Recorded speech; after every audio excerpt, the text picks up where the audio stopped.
Hey everybody, and welcome to Monday night's edition of Paranormal Question of the Day. We'll be right back right after a short intro.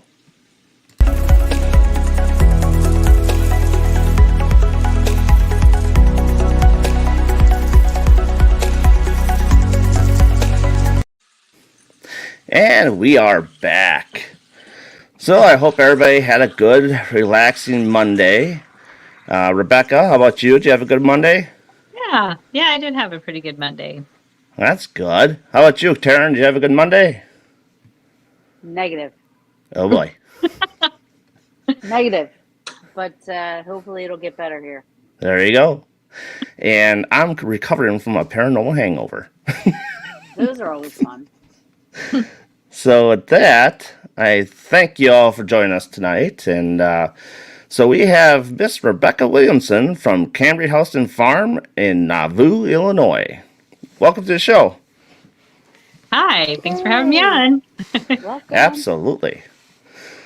Welcome. So Darren keeps bringing people on that are like so far away from me that they always have like these really cool places, and then it's like I'm in New Jersey. It would take me like 3 days to get there. Well, you just need to take a road trip and have like a week-long, trip all the way over here. You just bounce around for like a week to all the fun spots. Absolutely. That's what I want to do for a week. Yeah, but you're already there. Yeah, but it takes me 5.5 hours to get to her place. So I'm going to Hinsdale on Friday. Oh, there you go. Hinsdale is it's like 6.5 hours away. Yeah, you'll like it. It's going to be my first time, and I'm grudgingly going, but I'm going to go. I'm going to do it. There you go. And you got to have fun while you're doing it. Like I said in my last post, second to last post on my YouTube channel, it says, positive energy brings positive experiences. True. Yep, I would agree with that. So, Rebecca, how did you acquire Cambre House and Farm, and what got you into the paranormal? So Cambre House and Farm was my grandparents. Well, they bought it in 1979. And they used it not to live in, but they bought the farm to preserve it, preserve the history of the location and the home itself. Oh, and awesome. We did like family events and gatherings out there, and they had craft shows every year. And then after they passed away, I bought the house with the intention of continuing on what they did, preserving the home and the history out there. Big history nerd, so that's amazing, Rebecca. Took it to keep on with what they were doing, and so there's that part of it. I started doing paranormal investigating around 2000, 2003. One of my friends bought me a ticket for a ghost tour for my birthday, and I was sick. You weren't into the paranormal at all? You just kind of went like for fun, and then you were like, "Oh, this is pretty cool." Couldn't quite hear that one. Sorry. I said you weren't like into the paranormal at all. Your friend was just like, let's go to this ghost. Ghost Hunters came out right around that point. Hunters came out right around that point, but I went on the tour before Ghost Hunters came out, or before I saw Ghost Hunters. It was right around that time. I had always liked ghost stories and ghost things. I always loved that kind of stuff. So yeah, Ghost Tour was like the natural progression.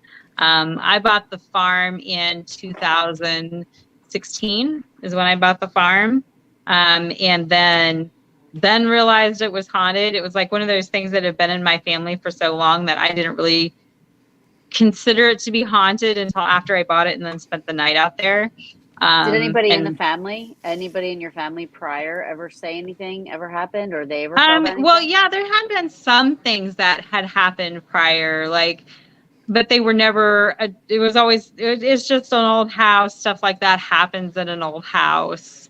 Doors opening and closing and noises and stuff, old houses make noises, doors open and close in an old house, just So they didn't believe it was paranormal related.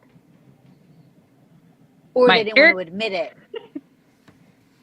Hold on. My air conditioner kicked on, and I cannot hear what you're saying with my air on. I'm going to kick that off. Hi, Alita. How you doing? Now she's going to sweat to death. No. She'll be good. I feel bad that she can't hear me. Wow. Can she hear you? I don't know. Probably. Okay, maybe that'll stop. Good grief. Sorry, now you're going to sweat to death. I turned it off. Now I'm going to be hot tonight and not know why. I'll remind you when the podcast is done. Can you hear him okay? Could you hear him okay? I'm going to blame Amelia too because she's always yelling at me because my volume's so loud. It is not loud now. Can you hear both of us? I can hear Darren really well. Okay. Well, I wonder why he can't hear me.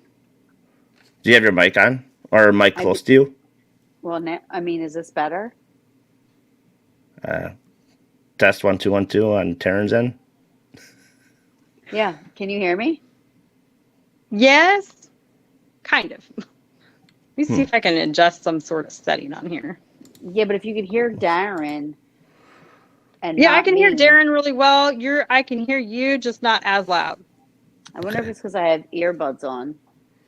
That probably could be it. Because sometimes those are on a low setting sometimes. So. Okay. How about I'm gonna go off and I'll go on my laptop. Okay. Yep. All right. That'll work. I'll be back. Okay. I'll be back. Don't talk about anything good or juicy. Nope. We'll stall. All right. Now, how do I leave? I always have a problem. Eliminate all your tabs on your phone. Uh-huh. And then I'll take you right out. There you go. Well, almost. No. It's never that easy, Darren, with me. There you go. Now she got it. Okay. She didn't get it. Huh? So, let's see. We're stalling, people. We're stalling. Yeah. My air's not that loud, and of course I kicked it off, and it's still running because it's got to go through the cycle. Yeah. How's Nauvoo doing lately these days? It's been a while and forever since I've been down there. Oh, Nauvoo's great. We're getting ready for all the Halloween stuff. So Scarecrow Festival starts October 1st, and then October 29th is Pumpkin Festival. Pumpkin Festival is like 1,000 jack-o'-lanterns lining the main street with a Halloween parade. So there you go. Pumpkin Festival is pretty cool, and then like Scarecrow Festival, there are like all kinds of different scarecrows all up and down the main street. So Halloween in Nauvoo is pretty amazing. So there you go. In addition to my own events. Oh yeah, and we're definitely gonna post those and talk about those. Trying not to be so juicy here, but let's see. When was the last time I was there? Was it for the summer solstice? Yeah, I think so. I think it was summer solstice. So it's about almost 2 years, I think, was it? Yeah. It's been a little bit. You need to come again, Darren. Yeah, I'm prepping my wife for that for next year, so. Good. So I just told her, I was like, we gotta get out there. You're gonna have fun. There's a cabin on the Mississippi River. We can possibly rent that out at the time, and in fact, I got my kid to investigate a little bit Saturday night for the first time. Oh yeah, did he like it? No. No. He's like, this is not my thing. Yeah, Amelia, she's not opposed to it, but it's not what she's going to go out and do. And she's kind of sensitive. So, if she goes into a location and it freaks her out and she doesn't want to be there, I know there's a ghost in there. And so one time she caught me using her as a ghost detector at a location. So, because I'm like, oh, go into that room, Amelia. Does that room freak you out? Well, it's so funny. My boy, he was shining the light up and around in Broadhead, and he's like getting to the digital voice across this so close to his mouth. Can anybody hear me at all? Bueller.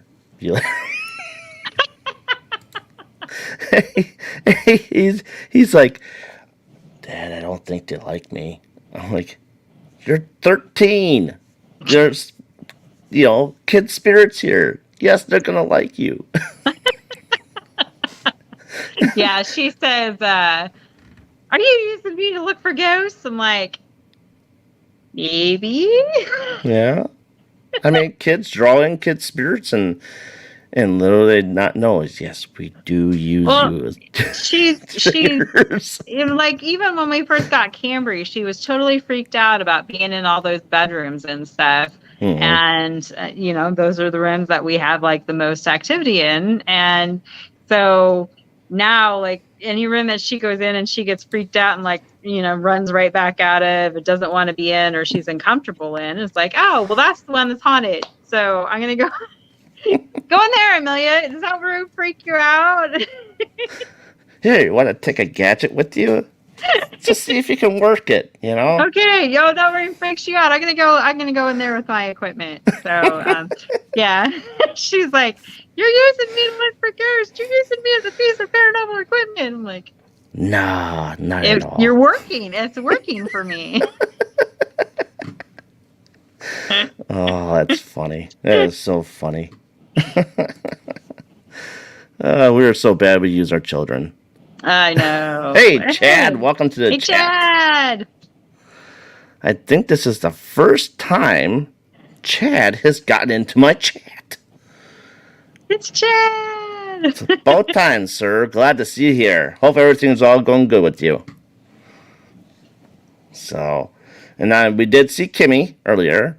Yes, saw Kim Purvis. And we have Carmen, we have Penny, we have Alita. And hopefully I'm not missing anybody else in chat here. We're just kind of... he just saw it. We're waiting for Taryn to come back because we promised we won't talk anything juicy. So we're in a stalling phase right now. Oh, you could keep Polly. Well, actually, you know what? I got something for you, okay? You think Polly says hi? Just wait. Is that what I see in the chair behind you there, Darren?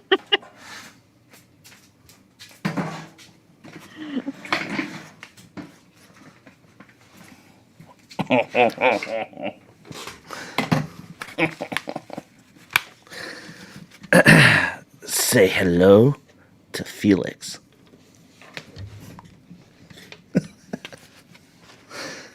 Can you hear me? Uh-oh, she stalled. Yeah, I can hear you. So what's that one called? That says, hello to Felix. I call her Felix. Nice. I was going to say, you're so opposed to dolls. I'm surprised. Well, I got her as a gift. Yeah. So I got her from... like, you have a doll. I'm so impressed. Yeah, I'm impressed, too. I actually took her on the haunt this weekend, too.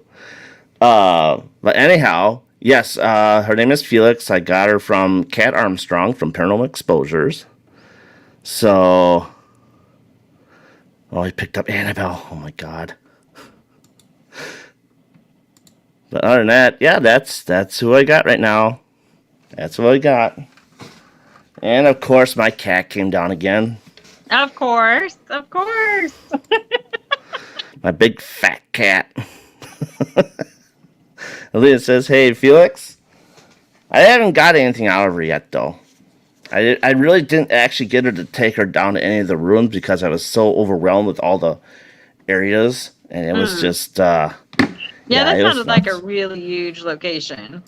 Yeah, it was big. Very big. Yeah, Kitty's going bye-bye in a minute as soon as I know where it is. Unless he goes sits on my couch. I'm going to go fiddle with my air conditioner and see if I can get it. Stop!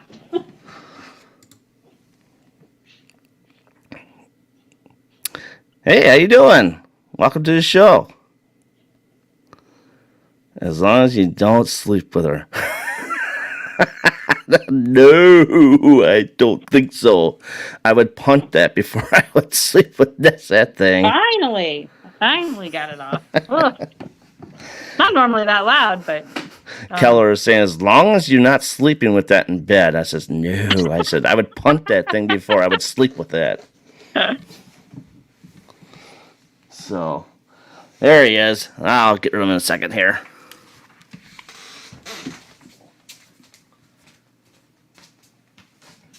Okay, as long as you stay put, you can stay there.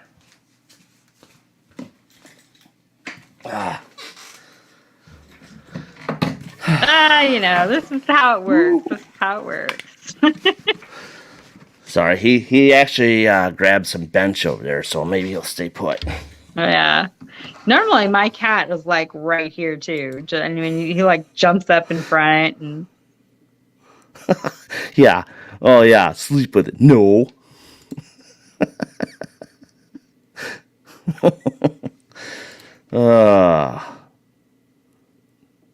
Hunt is on. Yeah, the hunt is on. Yeah. Oh man. Yeah, I think I'll be taking it back next to wherever I go next. Oh wait, yeah, I am. I know where I'm going next, but I'll talk about that later. Where are you going next, Darren? I'm going to Edinburgh. Ooh, nice. Yeah, I'll be heading there on the 14th of October. Oh. Wasn't expecting it, but yeah, I couldn't pass up the offer from Kat again. Like, we were supposed to meet in May, until I got sick. But my friend Mike Minnick from We Are Paranormal, which lives about maybe a little over an hour and 15 minutes away from me, and oh yes, awesome, Chad. I didn't see you post anything, but Yeah, no. I'm good. Darren liked dolls. For evidence. He doesn't like dolls that much. Well, if it's just for evidence, yeah, then I'm okay with it. But yeah, Mike Minnick, We Are Paranormal. So he lives in Adams, Wisconsin. So I'm gonna meet up with him, and then we're gonna head down. So. Nice. Yeah, I'm looking forward to it. What's it like to become a friend? Yeah. Yeah. So, hopefully, shit. She's probably been sitting there forever. Sorry, were you sitting there forever? Yeah. Oh, shit, I'm sorry. No, it wasn't. There we go. Set up and back in. Because I just got back from vacation, so I had to bring my laptop with me, so I had to plug everything back in. I had to do all that stuff. Put my heater on because I'm freezing. Freezing? I'm in shorts. Alrighty. So we kept our promise. We didn't talk anything juicy. No. My cat entered the room again, and he grabbed some bench on the chair. So. Dad, why do you get rid of the cat but keep that creepy doll in the background? Oh, that was for my friend Chad. He's in chat, so he's got a doll named Polly, and he always teases me about Polly. And I says, "Oh, okay, let's play this game." I says, "Come meet Felix," because I finally named her Felix. I want to go back to the days where boys didn't play with dolls. I'm not playing. She's just sitting. There's some I can't. They're creepy. Why you want it? I have no idea. Got Keller in the chat there that wants me to sleep with the doll, and Alita's agreeing with her for evidence, and I'm like, no, no way. All right, so sorry to interrupt again. Nope, go ahead. No. I think it's awesome that you acquired the house. So this was the last I heard. Better? Yeah. Yeah, can you hear me better? Yes, better. My air's off. You're a little louder. It's better. Much better. So I think it's awesome that the reason your family wanted to keep it in. And now you're doing the same thing. And then I remember what it was. Did the family pass it off like when they said, "Oh, it's the house," So did they believe but just didn't want to admit it, and were trying to say, "Oh yeah, it's just this," or did they really not believe in it? I really don't. They really didn't believe in it. They really didn't believe in it. They just attributed it all to being an old house. That's just the way old houses are. They're drafty, doors move. That's just what happens. That's what they always told us. It was just a drafty old house, and So what does the rest of the family think now that you have it and you have it open to like paranormal investigating and stuff? They're actually really supportive. The pointing out the whole door situation to them. There was the basement door has opened ever since my grandparents bought the house. That door is opened. Constantly this door opens, and going at it now, like from a paranormal investigator standpoint, I can say, okay, there's no reason for this door to open. Let's try and open the cross breeze. Let's try to get the cross breeze. If the latch was not quite right, jiggling the door, it should pop open. It doesn't do that. If I open the back door, if I open the front door, so to prove to them that there's no reason that door should be opening on its own, that's like the kind of the eye opener to them, like, oh, well, then there was that time, when I point out stuff like that, then they'll come back to me like with stories of things that happened that they kind of brushed off. So there's that aspect of it too. But then like when I bring out the equipment and all the equipment's going off and we're having, measurable activity, then that too proves to them that, like, okay, yeah, it is really haunted. It's like, oh, well, I was always creeped out here after dark, Yeah. And so, yeah. And you've never been able to find like a man-made reason for the door opening or closing? No. The thing opened up on me too when I first time got to investigate. Yeah. And I was like, okay, I'm going down. I'm going to go investigate. And actually, I got an EVP out of it down there. It was wild. Nice. Yeah, Kim Purvis says it happens to her every time. Mm-hmm. It always opens. And like when my grandparents were doing events and stuff out there, that basement door is like right in the kitchen. And so we always try to keep it closed because you don't want somebody falling down the stairs. And so they would like put one of us kids by that door to make sure it stayed shut, because that is how often it opens. And like we've tried walking across the floor, like doing some jumpy things. I mean, it doesn't open. The door opens towards you. Yes. Yeah. So that's and there's no breeze, no way for breeze or air. And I'm just. No, there's actually a latch on that door, isn't there? Yeah, there's a latch. Yeah, there's a latch on the door. There's a latch on the door. No like air in the basement that comes up. Oh yeah. You know what I mean? No, it's cold. It's just dead air down there.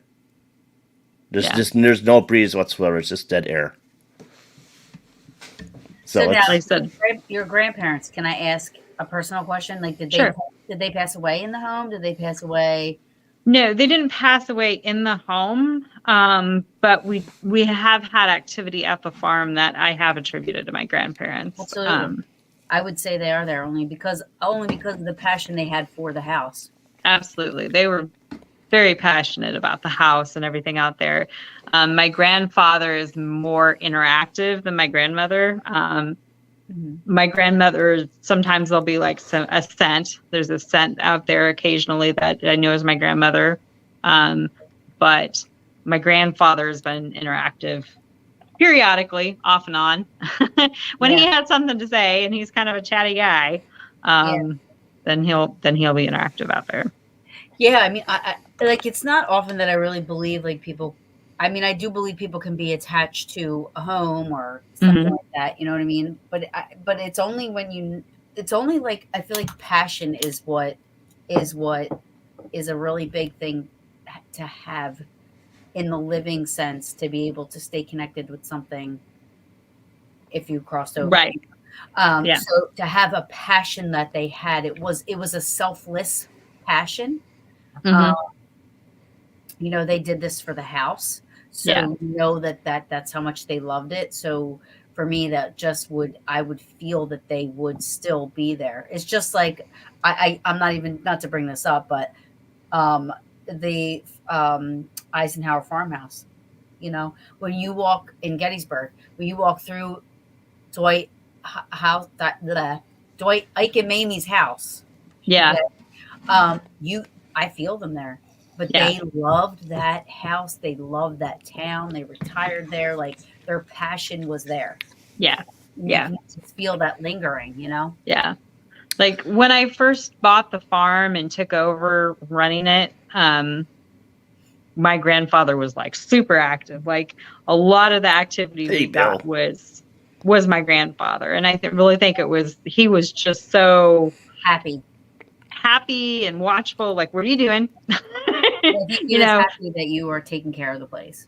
Yes, exactly. Happy I was taking care of the place, watching out to make sure I was doing everything okay. And, just kind of helping me out there. He has not been as active lately. I think he's just kind of like more, okay, she's doing a good job. I'm good. Yeah, absolutely. I'm going to go live my life now. Because if you didn't buy the place, what was to happen to it?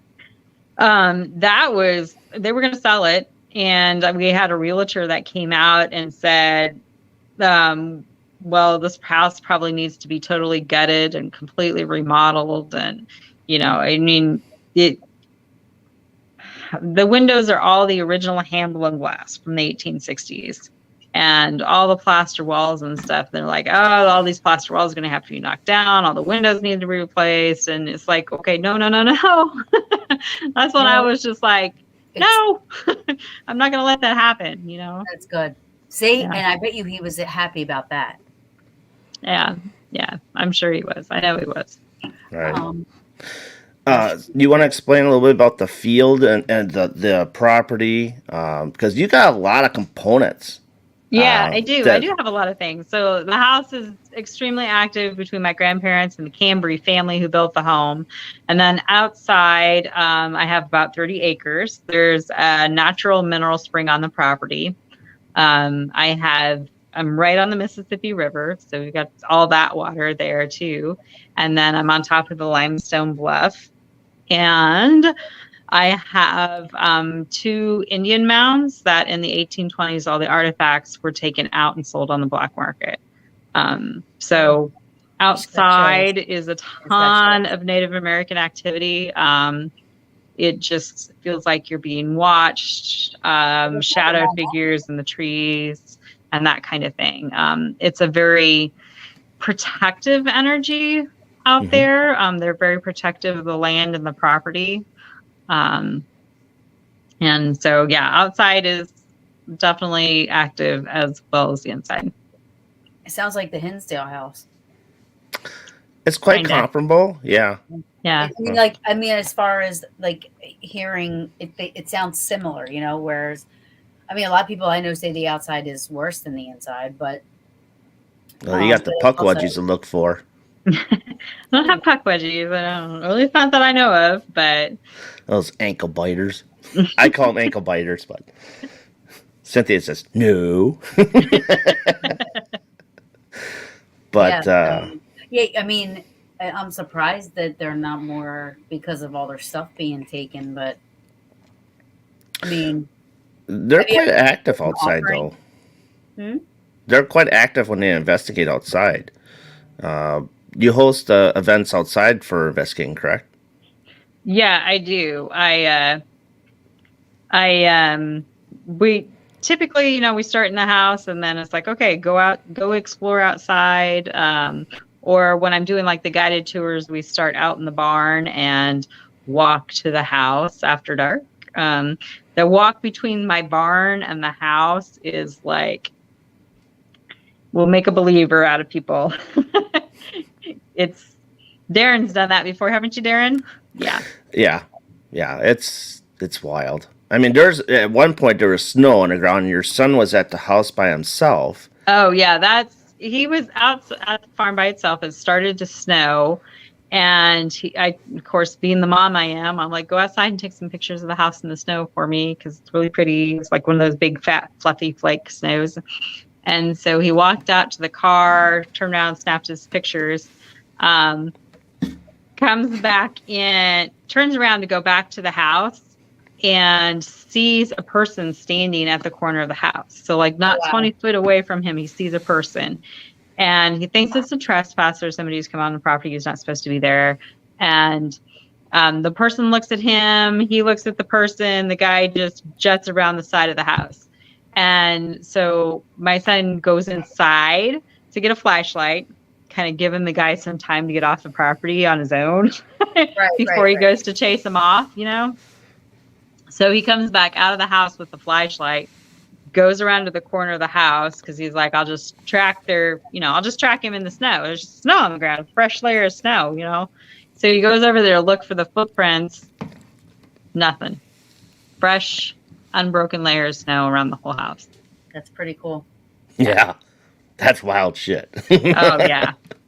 Oh, man, he called me freaking out. So, Mom! Could he describe him?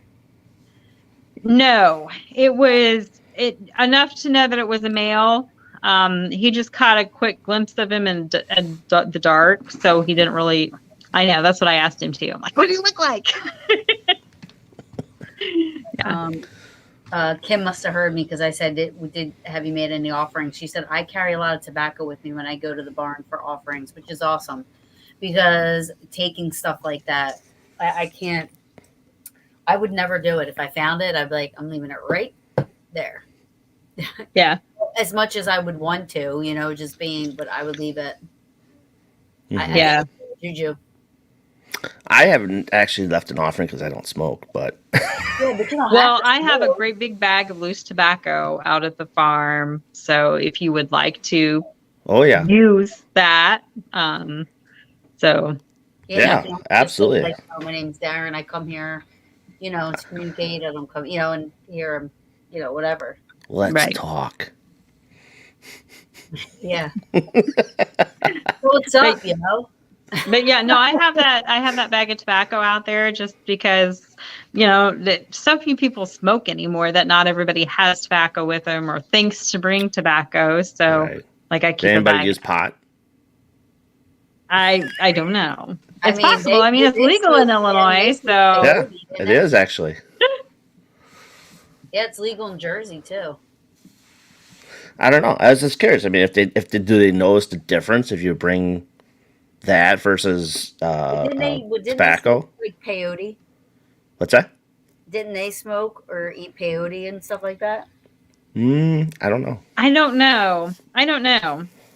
I'm not familiar enough with the customs of that tribe. So the Mississippians are the ones who built my Indian mounds out there.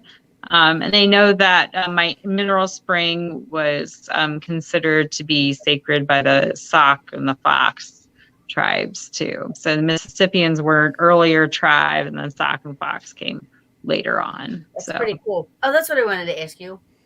You said the house that you're in is 1979, right? Was making what? Did you say the house was built in 1979? No, it was built in 1867. My grandparents bought it in 1979. Oh, okay. I must have missed that. That was when I was on my cell phone, so maybe I didn't. Oh, yeah. Gotcha. All right, so it was built in 1867. 1867. Okay. Yeah. Sorry. So it was built by the Cambre family, which is why I call it the Cambre House. Mm-hmm. And it was lived in by 4 generations of Cambres until my grandparents bought it. So it's only ever been owned by 2 families. That's awesome. Yeah. Yeah, I'm jealous. Are you in the house right now? No, I'm not. You did live in it for a little while, didn't you?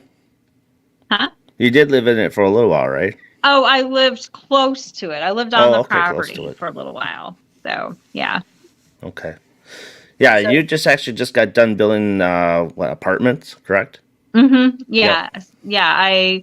I built a 1-room cabin on the property at the edge of the hayfield, and so I was living in that for a while, and then I bought a bigger house in town And I've got a couple of extra apartments, Airbnb overnight rentals. So you should call John Knight from New Kids on the Block and have him come out and do like farmhouse flip. But like he can do it like what it looked like back in the day and stuff. You know what I mean? Yeah. He loves doing that stuff. And he went to the John Proctor house. Oh yeah, I've heard of that house. Yeah, just not a lot of it though. I heard of it. It's like it's like another haunted house. Or he's saying haunted house, but you know what I mean. And but he went out there to do work, and they were on the show. They were having some stuff happen. Oh, neat. Yeah. And that's what happens. You stir stuff up in your construction and all that stuff. It does prompt stuff. And hey, Cat. Hey, you're supposed to be sleeping, Cat. She had a rough week. She's supposed to be sleeping. She'll call me out. Shut up, asshole. But no, she was waiting for tonight to listen to you talk, and she was very interested in the farm, and she wants to know all about it. So, and I told her, in fact, Saturday night, was it Saturday? I think it was Saturday. Yeah, Saturday, very early in the morning at 4, 5, when we were investigating. I was like, you need to go to the Cambre House and Farm. Yeah. So. But there's just a ton of history to the location. Like I can talk for hours about all the history out at the farm because there's the coolest artifact you found there.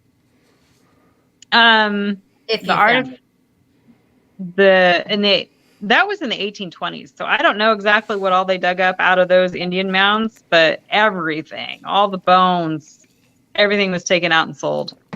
So, isn't that horrible?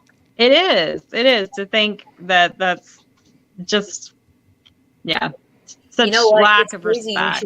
You should put something out there like, if anybody bought anything, we won't. Oh, that was in the 1820s. Nobody's probably alive. However, you wonder if it's been passed down in the family. Yeah, could be. At this point, it would be like nearly impossible to figure out where all that stuff went. But it would be nice to actually get some of that back. And there's nothing there. Like you guys metal detected and tried to look and see if there was anything.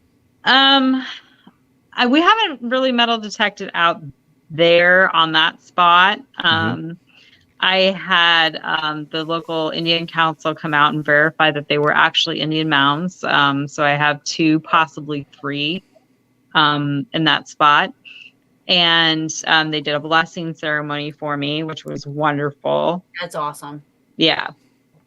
And so that is as far as we've really gotten out there. I mean, that site has just been so... I feel like it was so desecrated already that I don't really want to mess around with it too much. Yeah. We don't do investigations out there at that point on the property. There's some really steep ravines by it, which makes me not comfortable being out there after dark, period. What out there?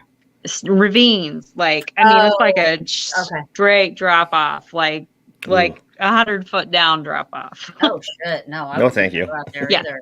No, not unless you're going out there with a kite. Yeah, I mean, it's okay to go out in the daylight, because you can see where you're going. But I don't know that I'm super comfortable being out there after dark. Not only for the whole Indian ghosty reasons, but sheer drop off there. Yeah. And so, I don't do investigations out there. We've had a few, like other types of like blessing ceremonies, or I just try to keep it really respectful on that area of the property. Just because I don't want to stir up bad stuff, Oh, yeah. It's your pride and joy and your baby, and absolutely, I can absolutely see your point. What's been your let's see. Do you have like a favorite EVP that you got from somebody? Oh, or yourself? I've gotten. I think my favorite one, which I don't know if I'll be able to ever get because the lady who got it passed away, but I know it was. she got him talking about apples. So the farm was an apple farm. And they were doing an EVP session, and one of the answers was apple, and it was a really crisp, clear one. That's awesome. Yeah, it was really awesome. I should have made her send it to me, and you know, you never expect people to pass away, and unfortunately she passed away, and her family was not into the ghost stuff and tossed a lot. Yeah. But you never know. You might get it again from somebody else. She might have sent it to somebody and I just didn't realize that. Maybe I would really like to get that one. So if anybody has Barb's EVPs of Cambre, let me know. Right. You investigate out there? Yeah, I do. So I host like ghost tours and investigations out there on my own, besides having it available to rent. So yeah, I do investigate out there. Yeah, it's fun. So is it, how big of a group? How small of a group? What do you charge? Do you have overnights? Can people stay it's available to rent for overnights. I try to keep my group size at around 10. More than that, inside the house, it gets a little cramped. It's a little, yeah. You're stepping on top of each other.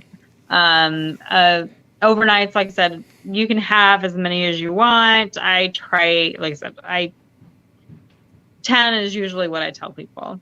But when we do the open investigations, I do let more than 10, but then like we will try and spread out and do like the yard and the barn, and we can spread out outside. Right. I mean, you got the barn, like you said, and that's interesting. Do overnights? Do you stay there too? I don't typically stay for an overnight unless like they ask. Usually when somebody books an overnight, I'll come and do a walkthrough, give them like the history of the home and the location and stuff, and kind of show them. I think you would be a good prop to have there. Yeah. Yeah. You know what I'm saying? Like, they don't know us from Adam, right? You basically grew up on the farm. You own it now. You're there a lot. Your family there. You know what I'm saying? Like, I think you would be a good, I don't want to say prop. I don't know what to say. I don't know how to trigger. Should be a good trigger object. Yeah. Trigger prop. That's like, because it's familiar to them, you're familiar with them. Right. Learn the more you go to a location, the more I feel like the more the energy gets a little bit more open and loud and more prevalent, if they know who you are and trust what's going on, Yeah. No, I agree 100%. And yeah, I don't like, it's not always convenient to do overnights with everybody. Yeah. But no, I at least try and meet every group out there to do a walkthrough with them and just kind of, introduce them to the location, make sure that they know, what to do and what not to do, and give them that history of the farm while they're there. It's one thing hearing me talk about it, over a podcast, and saying, oh yeah, that's door and that door, but it's another when I'm like actually at the location saying this door. Right. See, it does not open, Right. So. Yeah. Does your family now, do they support and help out, and they? Yeah, they do. They do support they help out quite a bit. Not as much as I would maybe like them to. My son is 22 and he mows for me, and I'm like, hey, can you? And he's like, and Mom, I'm gonna be there all day. I've got a 13-year-old. How cool it was. Yeah. He stayed out there at the farm actually for a little over a year and a half.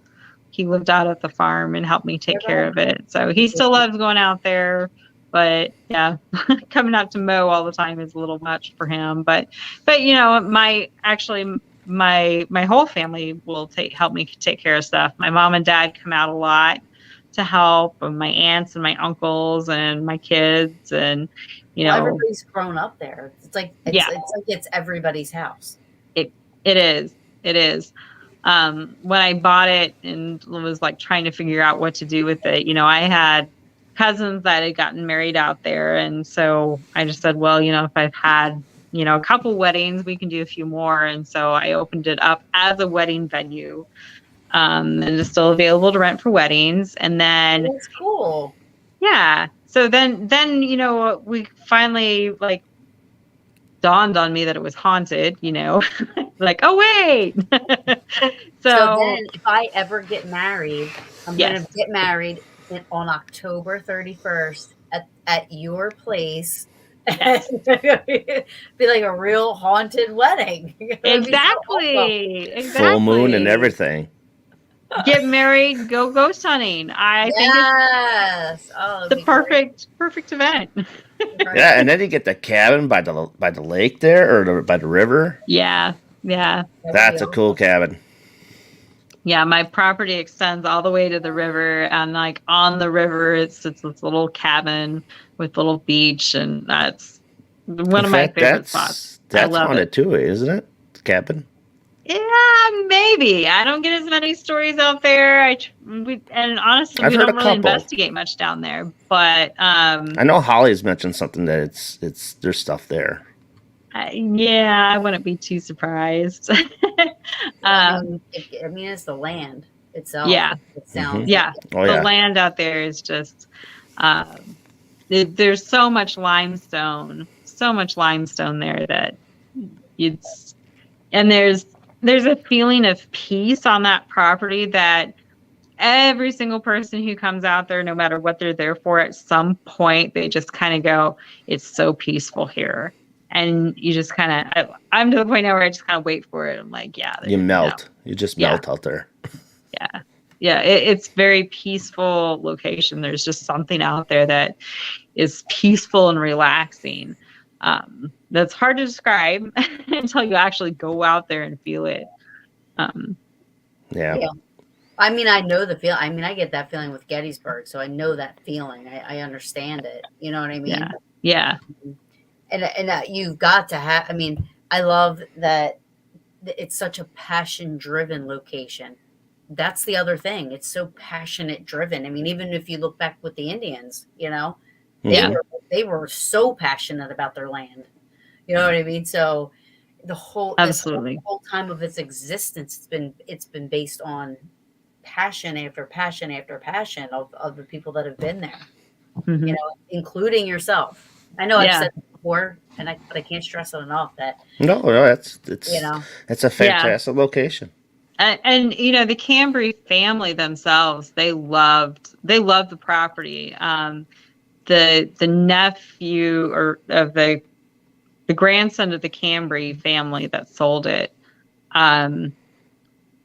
his wife is the one who put it up for auction, and she didn't tell the rest of the family. Oh, wow. Yeah. So they were initially pretty upset that it was sold without them knowing. But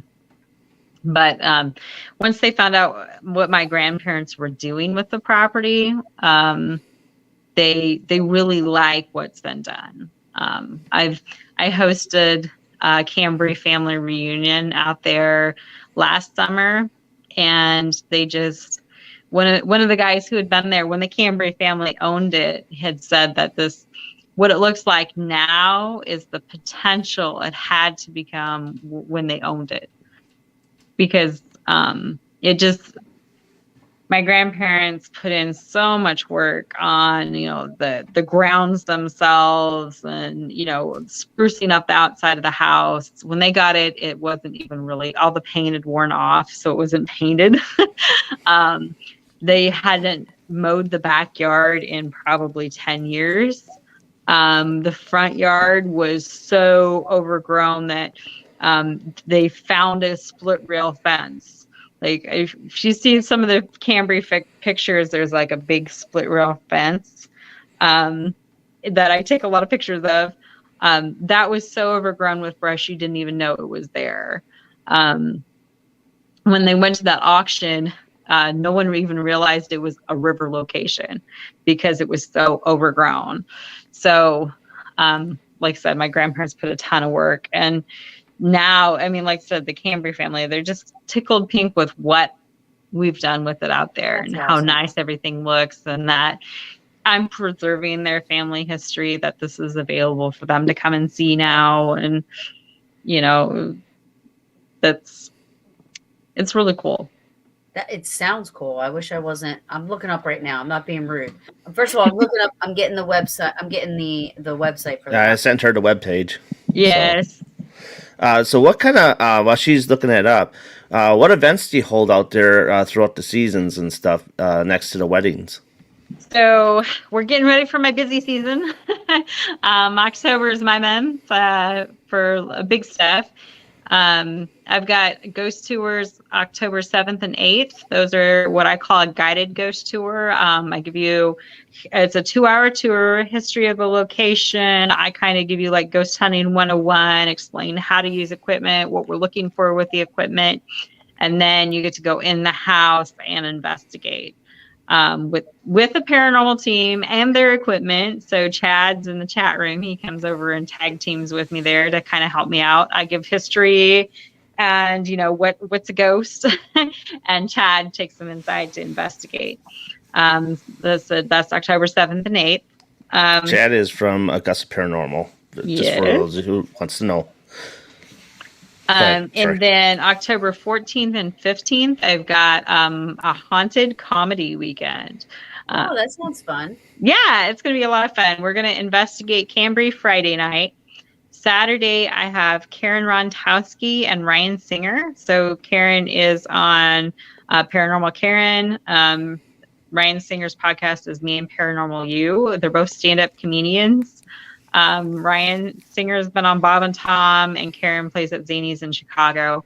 Anyway, they're both comedians and paranormal investigators. So they're going to do a haunted comedy show Saturday afternoon. And then Saturday evening, we're going to investigate the Kingsley Inn in Fort Madison, Iowa. It's a hotel that was built in the 1860s, and it's pretty cool. It's 3 stories of very cool place. Fun. We get to go in the basement and do all the. So wait, you are in a paranormal group too? Me personally, I'm not.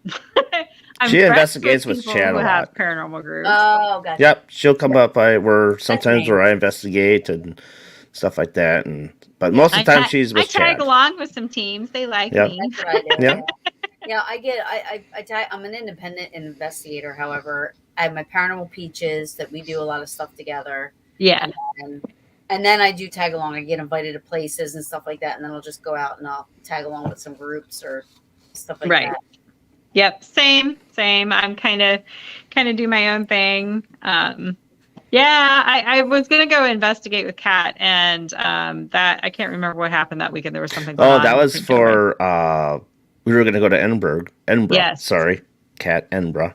Yeah, we were going to go to Edinburgh, and it was one of those months where I think it was just like a crazy month that I just could not get away. And I had COVID, so everything fell apart. Yeah. So, but we still got a night-day investigation out of that on Saturday. Yeah. So. Yeah. Kim Purvis lets me tag along. I tag along with Chad, Steve, Darren. Raven Rose. I mean, I get invited places. I love to go investigate. I really do. I love investigating. So. Yeah, me too. Now, do you use equipment? Sometimes. Typically, I just kind of drag my phone along and borrow other people's equipment. I kind of to fly solo and just kind of feel the location out, just to kind of, I don't know, feel it. She does this thing with auras, though. She can read auras. I can read auras. Great. What's mine? You be honest. You can be honest. I don't like it unless people ask. I'm like, great. What's mine? You can be honest. That's all right. I don't care. I don't know. I'm a wash over here, so. Oh, good. You got rid of that doll. Thank God. She didn't see me do this and push it out of the way. The doll. I said, goodbye, doll. hate dolls. Now Kat's gonna be mad at me. I think you're orange. It's still here, Kat. It's still here. Joy, and family connections. They're orange characteristics. So the quickie read. Oh, and then I have one more. November 5th. November 5th, I have actually November 4th and 5th. We're doing investigation in Nauvoo. I have the Sisterhood of Magic. So the Connor sisters are coming. Oh. And we are going to investigate some locations in Nauvoo. That's cool. Yeah. There's a hotel, huge hotel on the edge of town that is crazy haunted. We're going to do that one Saturday night. And Friday night, we're going to investigate an old church, an old bar, and what they're calling... Get some free spirits while you're at it. The Tomb of Joseph. It is a tomb they discovered underground in 2020. Oh, wow. They dug this place up and turned it into a museum. And we were able to investigate that last year. And it was kind of wild. So I'm excited to get some more people in there. That's awesome. That's awesome. Yeah. You have something in the summertime too, correct? Yes. So I do a summer solstice event. It's a fun event. I like warm weather. Yes, I like warm weather too. So summer solstice, I have usually a big paranormal vendor event with paranormal teams, locations, people with witchy paranormal stuff.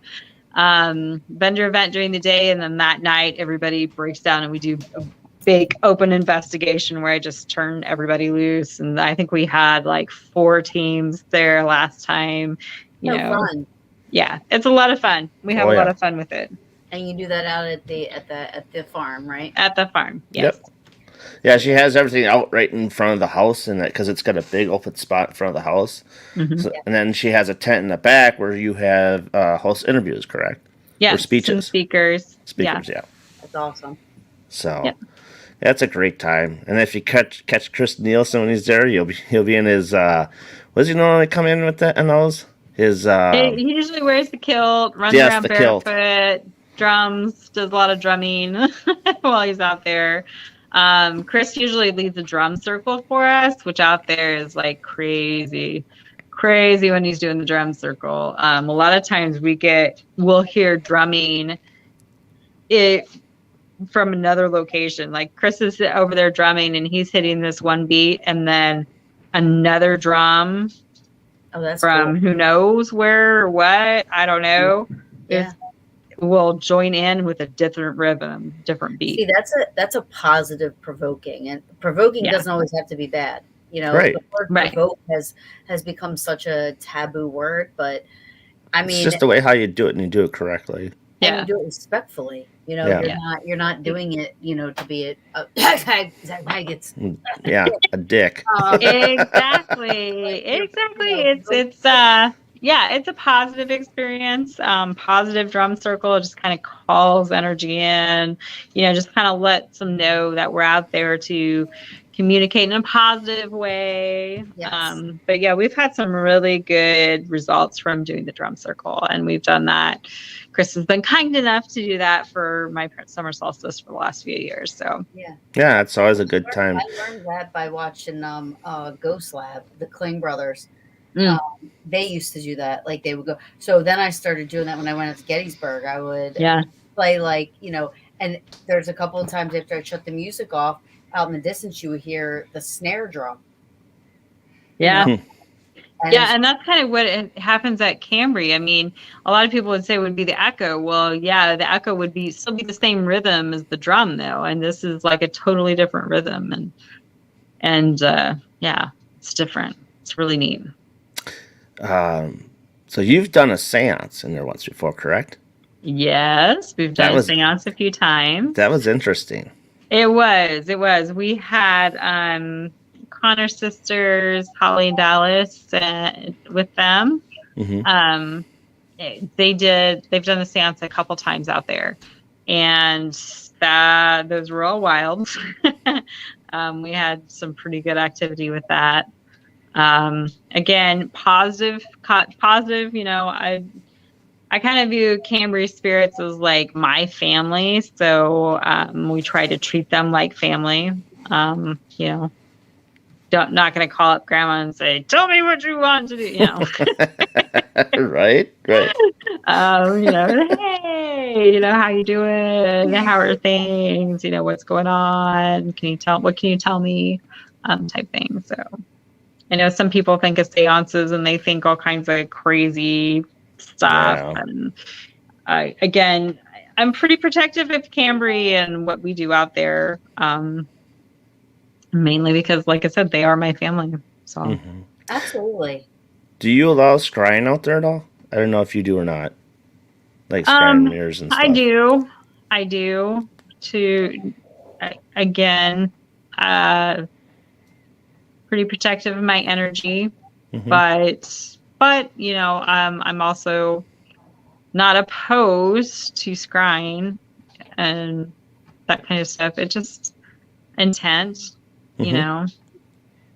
Yeah. Absolutely. I think anything's intent. Even if you're going out there to do an EVP, you know, it's all about your intent. If you're going out there and you're being an asshole, you know, it's not going to be good no matter what you're doing. They're going to be an asshole right back. Yeah, but I'm just saying, it doesn't mean the act of what you're doing. It's all about your intentions, you know. Yeah. And again, and that's kind of why I like to be out there, to give them the history tour, you know, to remind them that these are my family. You know, this is a happy home. It's not an axe murder place. Close enough to Villisca where they always think axe murder, and I'm like, no, it's not like that. No, that's in Villisca. That and Cambre itself is just very protective of itself. So I know Cambre has kicked people out, basically. They've locked people out of the house before if they get upset. Oh yeah, I've heard of that. You mentioned what they're doing. I like it. My kind of spirits. Yeah, and I can't. That's how I would be. I'd be like, excuse me. So this is a newer story. I'm not 100% sure it's paranormal, but I think it is. My ex-husband was out there camping with a group. So I have some friends that rent it for camping every year, non-paranormal. And my ex-husband is friends with them, and he went out to camp with them. And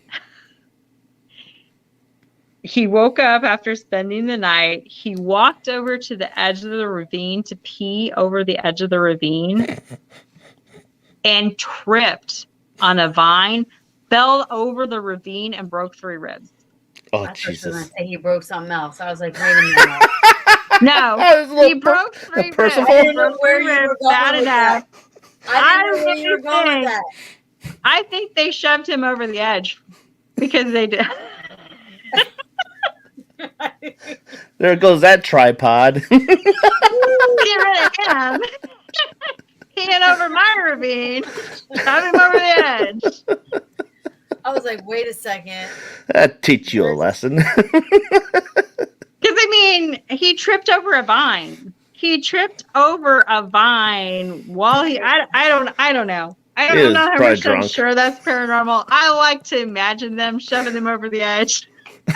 Hey, I don't think he'll pee there again. Probably not. I mean, I think next time you'll probably squat. I wouldn't. Maybe he'll actually use the bathroom. I have bathrooms. I have bathrooms on my property, okay? I have a shiwi. My ex-husband makes it even more hilarious. What's that? I said, I have a shiwi. I'm not going to use my shiwi now at the Cambre House. Who knows what the hell's Yeah, not recommended to pee over the edge of the ravine. Just saying. Oh, man. Like at Hinsdale this weekend, I'm not going to use my shiwi. I can see her out looking around for the pup budgies. No. Here, little puppy. Kevin says they did it. Oh. Oh man. Yeah, impossible to prove, but yeah, that's awesome. So, where can people get a hold of you? I know she put the website on there, but CambreHouse.com. And then I'm on Facebook, Cambre House on Facebook, Cambre_House on Instagram, Cambre House on TikTok. Yeah, do you stream, like, do you do webcams? Oh yeah, she's got one. I do have webcams. I used to be on one of the sites that doing live streaming, but they stopped doing that. So that website kind of went for defunct, but I do some lives, Facebook lives occasionally, and some TikToks. Yeah. She's got that camera out there and by the have it on all the time. Yeah, I do have security cameras on all the time. So, and occasionally they will catch something I'll put up. So you still have the one pointing outside towards the front of the house yet? Yes. Okay. Yeah, I have one outside at the front of the house, and then I have a couple inside that I just put up that I'm kind of excited about to see if they catch some movement inside. So that'd be interesting. Yeah. Is it live on the web, or is it just your personal, and if you see anything you share it? It's my personal, and if I see anything I share it. Gotcha. So yeah, she sent me one once before. It's like, what's going on out in front of the house and stuff, and oh gosh, that one, I think it was that one. It was snowing, like it was like a big snowstorm was rolling in, and I was at work, which was like 30 minutes away, and I thought, well, I'm going to check and see if it's snowing at the farm yet. So I popped up the security camera to look and see if there was snow on the ground. And when I popped up the security camera, I could hear voices. I could hear footsteps. I was hearing all kinds of noise and stuff. And I think that's the one. Oh, it was wild. I listened to it for probably about a half hour of all these footsteps and noises and voices talking. You could hear like a whole conversation going on. Not enough where you could hear what they were saying, but you could tell like there was multiple voices and stuff, and it was freaking me out. And of course that night it snowed 2 foot of snow. Oh boy. And so I didn't get to go out there to check on it right away, and it was freaking me out. I'm like popping up the security camera, and I'm like, because I didn't have the ones inside at that point. And so it was, I finally, like, it was like a day later, I pushed and went out there and got stuck. I remember you telling me that you got stuck, yeah. To verify that there was no one in the house, and there was no one in the house. But, and I do believe I put that video on TikTok, if it's up on TikTok. So, yeah, that's awesome. Yeah. Yeah, and I caught stuff. I caught the attic door opening. That's on TikTok. Oh yeah, that's right. Yeah, the upstairs is wild too. Wait, what's the? Hold on, I'm gonna go on it right now. What is? Yeah, I've got some cat videos on there too, because you know, I'm a cat lover. Yeah, and then like I'll put some videos up of like some of the haunted locations I go to too. So, what's happening here? Wow. But the video of the door opening is pinned on the top of my TikTok. So hold on, my phone wants to. This is what my TikTok is stuck on right here. I don't even know what this is. Eliminate the tab and restart it. How do I get out of it? Oh! Is it an iPhone? Yeah, I want an Android so bad. You don't want Androids because they have lots of viruses in them. You just take your phone and go up, and then all your tabs that are open should pop up, and you eliminate one at a time. Oh, got it. Thank you. There you go. I'm so technically like. I don't like Androids just because they're so susceptible to viruses versus iPhones. But just don't download stuff, Darren. Don't download the virus. It comes. Sometimes they come with apps, so that's the problem too. So you just don't know what app is got something. Yeah, Chad says the trip to Duke's. I took Chad to a donut shop, and he bought this huge cannoli. I mean, like the thing was this big around, and I got a video of him like, how that, Chad? That is so Chad. That is so Chad. Speaking of Chad, we got to get you on here live pretty soon, sir. So what's the TikTok? Cambre House? Yeah, Cambre House. Separated like? Cambre House. All right, let me see. You should just type it in and it should probably pop up right away. It should pop up. I don't know. This might be it. I hope I'm following the right one. Is this it? Yeah. Picture of my little house there. Yep. All right, cool. All right, I'm going to follow you. Yeah, Paranormal Brew started following me. There you go. Follow me. Follow me. Now you got to get BB3 TV on there to follow you, too. Yeah. Tom and Allie would really like the location stuff, too, because his garden stuff, So, you'd like all that. Yeah. Like I said, I put up TikToks occasionally. I'm not all like, posting every day. So I post every day as much as I can. It does better than YouTube sometimes. Yeah. Quite honestly. Most of the time. YouTube and Instagram, Facebook, they're all hard to get followers and this and that. But you know what I started doing though? They're called shorts. So like they're 15-second shorts. Mm-hmm. I just started doing those like within the last day or two. I've been getting more views on those than the things I post. Oh yeah. No, I try to do like some short ones, just kind of little snips, just to kind of so you can see, the property or stuff. Yeah. It's kind of hard for me to like, describe how big it is out there, So trying to do the little videos of different things. Yeah. I'm definitely gonna watch for those. Yeah. Check it out. Like I said, I don't always get a lot of stuff on there. Like everything else, it's like, I should do more of this. I should do more of that. I know. Yeah. I have a website. I don't even keep up with that. It's like so hard doing everything else, like with the Facebook and the YouTubes and the TikToks, Instagram. I barely go on. Yeah. No, I hear you. I always tell people like keep up with me on Facebook. I post everything there, and sometimes I post on other places, but Facebook's the one I try to keep up with most. So yeah, I know it sucks. Yeah. Facebook. I hate it, but you're so network dependent on it. It just sucks. I know. It just seems like that's, the events. None of the other ones have the event where you can put together the event for people to follow and. Yeah. Mm-hmm. Yeah, that's the thing. But maybe one day somebody will blow it out the box. Yeah. I mean, before Facebook, it was MySpace, right? And then all of a sudden, exactly. We all thought it was so cool. Now they tell us what to say and do. Mm-hmm. Yeah, no, I think there's definitely room for another platform.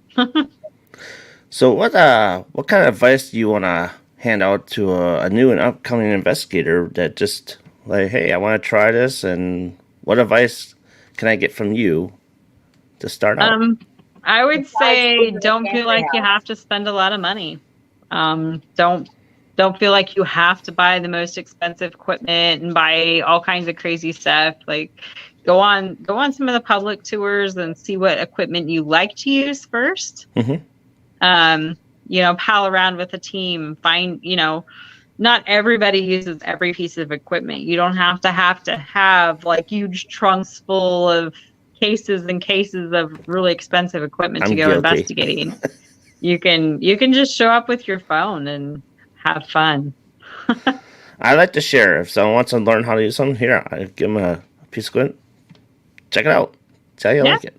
Exactly. Most of the teams are willing to at least, maybe not give you their expensive equipment, but let you watch them use their equipment, mm-hmm. so you can kind of get an idea of what you like to investigate with first. Right.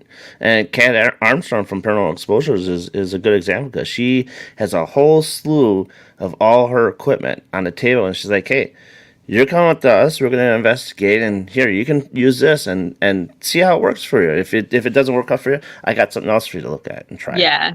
I mean, that versatility. there's people that think they can't get into the field because they don't have this fancy equipment they see on TV. And, that's not the case. I don't think you really need all that. Sometimes just going to the location and having the experience is way more fun than trying to set up all this equipment and live stream TV and all kinds of stuff to, you don't need all that. Just go investigate and have fun. Yeah. I do like going live during investigations only because, if I do catch something, and I'm live, you know what I mean? Like, I agree. No way that nobody can say like I edited it. First of all, I wouldn't even know what the hell to do to how to even edit. I don't even know how to edit audio. Let alone, I don't do mine very good. I agree. Listening to large amounts of audio just is like I don't record audio on investigations because I refuse to listen to it. Like I can watch the video. I'll watch videos. So I'll record videos, but to sit there and put out a voice recorder, I don't do it because I hate to listen to it. Well, do one and then send it to me and I'll listen to it for you. Okay. All right, Darren. I'll record them for you because I got 2 weeks worth of EVPs to listen to right now from Saturday night. I had 2 recorders going at the same time. You know how many I bring? Yeah, I don't have the patience to sit there and listen to She's got a ton. Yeah. Yeah. No. So if I'm at a place for 4 hours, that's 20 hours of audio to listen to. See, that's what I'm saying. 20 hours of audio to me is like way overwhelming. I would never listen to 20 hours of audio. No. Unless someone's paying you to do it. Yeah, well, yeah, I suppose. But and I'm not always good at picking those up either.